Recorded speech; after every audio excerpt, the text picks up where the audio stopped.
محترم مسلمانانو، الله جل شانه من او تاسو ته د عدل او د انصاف مذهب را کړی دی.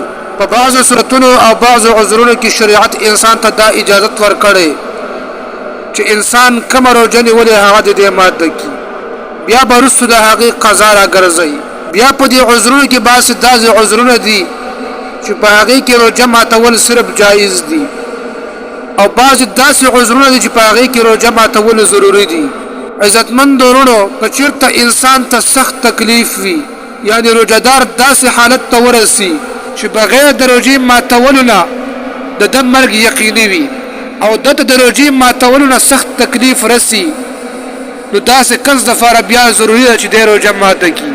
او که چېرته دی روژه ماته نه کړي او داسې وفات شي، نو په دې سره بیا دا ګناهګارېږي.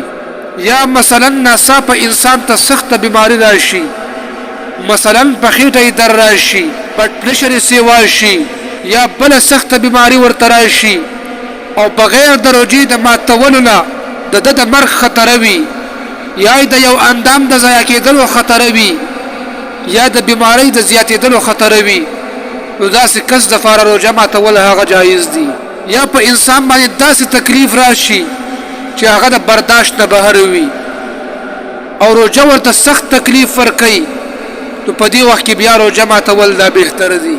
یا مثلا کومه ښځه چې حامله وي، یعنې په خېټه کې ماشوم وي او د دې ښځې سره دا یره وي چې د روژې په وجه ماته یا ماشوم ته نقصان رسیږي، نو د دې لپاره هم روژه ماتول دا جایز دي.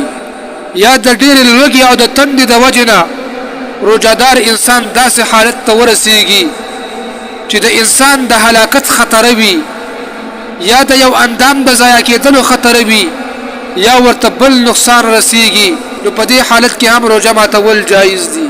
خو بیا به وروسته د روژې قضا راوړي. محترمو، یا محترمو د کومې زنانه چې حیض راشي یا نفاس راشي، نو د دې لپاره هم روژه ماتول دا واجب دي. محترمو، دا یو څو مسلې وي چې انسان د کله دا څو عذرونه پیښ شي، نو په دې وخت کې بیا د انسان لپاره روژه ماتول دا ضروري دي.